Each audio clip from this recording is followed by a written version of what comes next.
चलिए आज हम पढ़ेंगे संज्ञा। संज्ञा की परिभाषा हिंदी ग्रामर के संज्ञा आज पढ़ेंगे। देखिए, किसी व्यक्ति, स्थान, वस्तु आदि तथा नाम के गुण, धर्म, स्वभाव का बोध कराने वाला शब्द को सब संज्ञा कहलाते हैं। जैसे श्याम, आम, मिठास, हाथी आदि।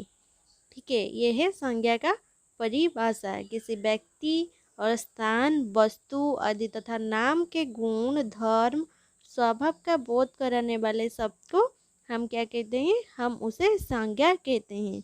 जैसे श्याम, आम, मिठास, हाथी आदि। ठीक है, देखिए ये विकारी शब्द जिससे किसी विशेष व्यक्ति, वस्तु, भाव और जीव के नाम का बोध हो उसे संज्ञा कहते हैं। किसी व्यक्ति, वस्तु, प्राणी, स्थान, भाषा, अवस्था, गुण या दशा के नाम को संज्ञा कहते हैं। संज्ञा शब्द का प्रयोग किसी वस्तु के लिए ना वस्तु के नाम के लिए होता है। जैसे हिमालय, राम, हनुमानगढ़, पुस्तक, बीमार, गाय। ठीक है, उदाहरण देखिए, राहुल और अमित की दोस्ती स्कूल के समय से है। गुजरात की राजधानी गांधीनगर है। बुढ़ापे का समय सबसे ज़्यादा खराब होता है। अब तो पानी के भी पैसे देने पड़ते हैं। काले घोड़े सफ़ेद घोड़े से ज़्यादा खूबसूरत होते हैं। सच और झूठ के बीच का फर्क ही इंसानियत है। मेरे छोटे भाई का नाम आर्यन है। मुझे अब किसी पर विश्वास नहीं होता।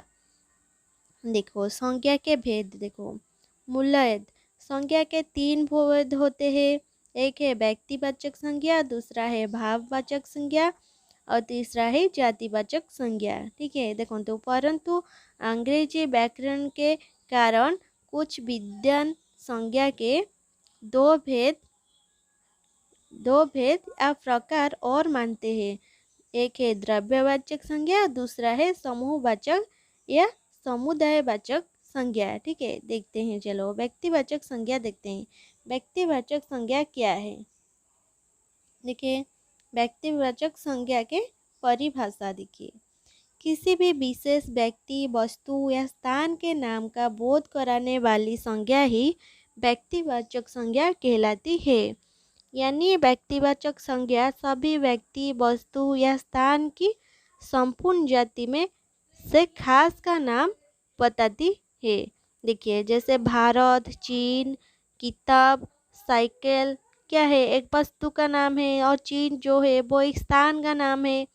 देखिए, सुरेश, रमेश, महात्मा गांधी, व्यक्ति आदि। ठीक है, देखते हैं व्यक्तिवाचक संज्ञा के उदाहरण। देखिए, रमेश बाहर खेल रहा है, विकास फुटबॉल खेलता है, राम मेरा दोस्त है, मैंने आज एक अंग्रेजी की किताब खरीदी, मुझे मराठी में बात करना बहुत पसंद है, मैं अभी जापानी भाषा सीख रहा हूँ, दिल्ली काफ़ी पुराना शहर है, विकास फुटबॉल खेलता है, भारत में 22 भाषाएं बोली जाती है, मैं अमेरिका जाना चाहता हूँ, मैं बेंगलुरु में रहता हूँ, मुंबई एक स्मार्ट सिटी बन गया है, आगरा में ताजमहल है, ताजमहल विश्व के 7 अजूबों में से एक है, दिल्ली में कुतुब मीनार है, दिल्ली दुनिया की सबसे ज़्यादा जनसंख्या वाला शहर है, इंग्लिश दुनिया में सबसे ज़्यादा प्रयोग की जाने वाली भाषा है। चलो देखते हैं नेक्स्ट, भाववाचक संज्ञा के भेद देखते हैं। भाववाचक संज्ञा की परिभाषा देखते हैं। जो शब्द किसी चीज या पदार्थ की अवस्था, दशा या भाव का बोध कराते हैं उन शब्दों को हम भाववाचक संज्ञा कहते हैं। या जिस संज्ञा शब्द से पदार्थों की अवस्था, गुण, दोष, धर्म आदि का बोध हो उससे हम भाववाचक संज्ञा कहते हैं। जैसे बुढ़ापा, मिठास, बचपन, मोटापा, चढ़ाई, थकावट आदि। ठीक है, देखते हैं। चलो भाववाचक संज्ञा के भेद। भाववाचक संज्ञा के 2 भेद होते हैं, एक है समुदायवाचक, दूसरा है द्रव्यवाचक संज्ञा। देखते हैं भाववाचक संज्ञा के उदाहरण देखते हैं। देखिए, ज़्यादा दौड़ने से मुझे थकान हो जाती है, लगातार परिश्रम करने से सफलता मिलेगी, लगातार खेलने से मुझे थकान हो गए हैं। गरीबी के कारण बहुत बच्चे स्कूल नहीं जा पाते। तुम साहस करो तो यह काम हो सकता है। उसकी आवाज़ में बहुत मिठास है। उनके संघर्षों के बाद हमें आज़ादी मिली है। नेक्स्ट देखते हैं जातिवाचक संज्ञा परिभाषा एवं उदाहरण देखते हैं। जातिवाचक संज्ञा के परिभाषा जो शब्द किसी व्यक्ति वस्तु या स्थान की संपूर्ण जाति का बोध कराते हैं उन शब्दों को जातिवाचक संज्ञा कहते हैं। जैसे मोबाइल टीवी ये सब क्या है एक वस्तु है, गांव स्कूल क्या है स्थान है, आदमी जानवर प्राणी आदि।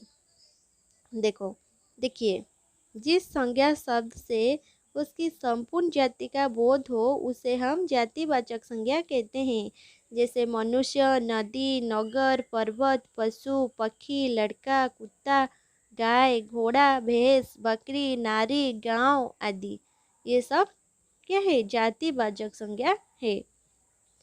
जातिवाचक संज्ञा के उदाहरण देखते हैं। गाय गाय बोलने से पहाड़ी हरियाणवी जर्सी काली सफ़ेद देसी विदेशी आदि सभी गायों का बोध आता है।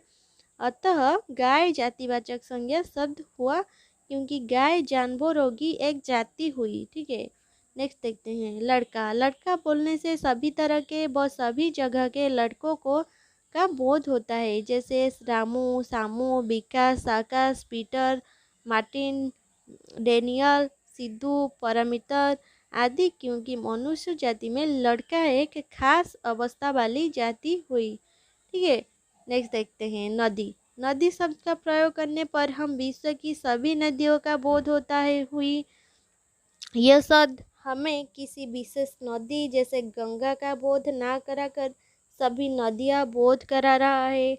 इसके अंतर्गत सभी नदियों जैसे गंगा यमुना सरयू कोसी से लेकर अमेजन नदी आती है। अतः नदी जातिवाचक संज्ञा शब्द हुई क्योंकि नदी जल स्रोतों की एक जाति है।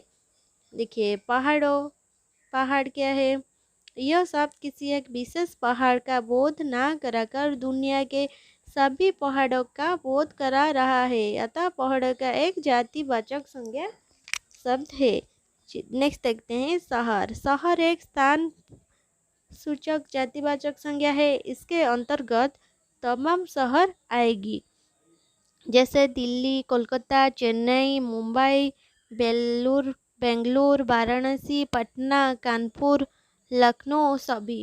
नेक्स्ट देखते हैं जातिवाचक संज्ञा के अन्य उदाहरण देखते हैं। स्कूल में बच्चे पढ़ते हैं बच्चे खिलौने से खेल रहे हैं पेड़ों पर पक्षी बैठे हैं सड़क पर गाड़ियाँ चलती है कुत्ता एक वफादार जानवर होता है। आजकल शहर की जनसंख्या तेजी से बढ़ रही है। नेक्स्ट देखते हैं द्रव्यवाचक संज्ञा उसकी परिभाषा एवं उदाहरण देखते हैं। द्रव्यवाचक संज्ञा की परिभाषा जो शब्द किसी धातु या द्रव का बोध कराते हैं द्रव्यवाचक संज्ञा कहलाते हैं। जैसे कोयला पानी तेल घी आदि। देखिए जिन संज्ञा शब्दों से किसी धातु द्रव्य आदि पदार्थों का बोध हो उन्हें द्रव्यवाचक संज्ञा कहते हैं। जैसे घी तेल सोना चांदी पीतल चावल गेहूँ कोयला लोहा आदि। इस प्रकार संज्ञा के 5 भेद हो गए किंतु उनके विधान समुदायवाचक और द्रव्यवाचक संज्ञाओं को जातिवाचक संज्ञा के अंतर्गत ही मानते हैं और यही उचित भी प्रतीत होता है। नेक्स्ट देखते हैं द्रव्यवाचक संज्ञा के उदाहरण। देखिए मेरे पास सोने के आभूषण है 1 किलो तेल लेकर आओ मुझे दाल पसंद है हमें रोजाना फल खाने चाहिए मुझे पानी पीना है बाजार से सब्जी लेकर आओ मेरे मोबाइल मुझे वापस दो हमें स्वस्थ रहने के लिए घी खाना चाहिए मुझे सोने का हार खरीदना है मुझे चांदी के आभूषण पसंद है लोहा बहुत कठोर पदार्थ है कोयले का रंग काला होता है मुझे दूध पीना बहुत पसंद है मीठे व्यंजनों में चीनी इस्तेमाल की जाती है आम को फल का राजा कहा जाता है सबसे महंगा हीरा कोहिनूर है। नेक्स्ट देखते हैं समूहवाचक संज्ञा, उसकी परिभाषा एवं उदाहरण देखते हैं। समूहवाचक संज्ञा की परिभाषा। जिन संज्ञा शब्द से किसी भी व्यक्ति या वस्तु के समूह का बोध होता है उन शब्दों को समूहवाचक या समुदायवाचक संज्ञा कहते हैं, जैसे भीड़, पुस्तकालय, झुंड, सेना आदि। जिन संज्ञा शब्द से व्यक्तियों, वस्तुओं आदि के समूह का बोध हो उन्हें समुदायवाचक संज्ञा कहते हैं, जैसे सभा, कक्षा, सेना, भीड़, पुस्तकालय, दल आदि। समुदायवाचक संज्ञा के उदाहरण देखते हैं। भारतीय सेना दुनिया की सबसे बड़ी सेना है। कल बस स्टैंड पर भीड़ जमा हो गई। मेरे परिवार में 4 सदस्य हैं। मुझे 1 दर्जन किलो खरीदने हैं। भारतीय सेना विश्व की सबसे बड़ी सेना है। मेरी पूरी कक्षा के विद्यार्थी घूमने जा रहे हैं। जंगल में हिरणों का झुंड, अंगूरों का गुच्छा मीठा है। मैंने फूलों का गुच्छा खरीदा। मेरे परिवार में 4 सदस्य हैं। मेला देखने बहुत सारे लोग आए हैं। भारतीय सेना दुनिया की सबसे बड़ी सेना है। कल बस स्टैंड पर भीड़ जमा हो गई थी। मेरी परिवार में 4 सदस्य हैं। कल रात को एक चोर का समूह रंगे हाथों पकड़ा गया। ठीक है।